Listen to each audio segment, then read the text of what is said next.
Welcome back, everybody, to 31 Days of Horror Reviews. I am Brady, aka Gradicus, and today we are talking about Unfriended.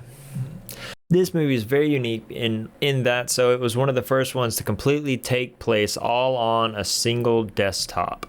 So everything you see is through Skype at the time, which really dates it. It's a 2014 film, but let's jump right into it, shall we? We'll throw that up over here. One night while teenagers Blair, Mitch, Jess, Adam, Ken, and Val take part in an online group chat, they are suddenly joined by a user known only as Billy227. Thinking it's just a technical glitch, the friends carry on the conversation until Blair begins receiving messages from someone claiming to be Laura Barnes, a classmate who killed herself exactly 1 year prior. As Blair tries to expose Billy's identity, her friends are forced to confront their darkest secrets and lies. Well, that's all fun and stuff, but let's really talk about it. What this is about is about what originally come off as a lot of mediocre children. When I say kids, they're probably early, like maybe 18, most of them. 18, 19, something like that. They don't really mention the college year or anything like that. It seems like a high school thing. Said something about a formal at one point in time. But long story short, the only character that doesn't seem just like a douche is the main character, Blair, for a while. But there's like, of course, it's one of those movies that it's going to be a kill count of just like whoever's on the screen, you're probably going to see him go. But not one of the characters are likable. Like, not in the smallest amount. Like, one guy who was pretty much innocent was Blair's boyfriend.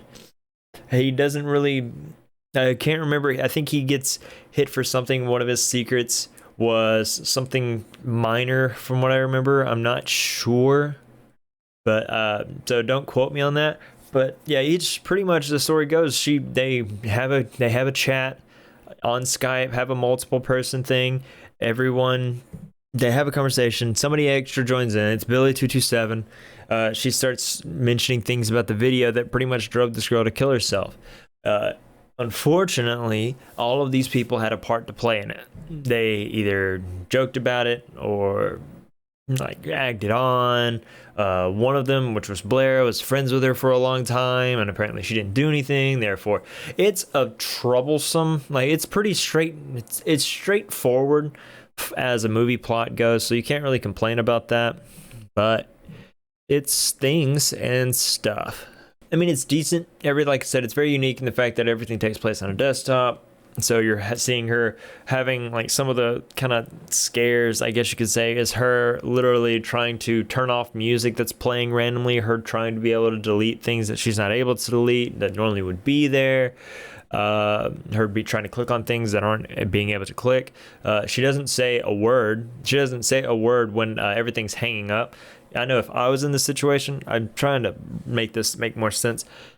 If everything's taking place on her desktop, I don't know if we're supposed to be looking at the desktop or we're just watching her screen. Because if we're watching her screen, we should be hearing her freaking out outside of this. I know I'm not the only person that talks to themselves if something scary is going on, but maybe I am. The plot itself for this, it's unique. It was unique for its time. There's been a sequel and another one called Missing has came out recently,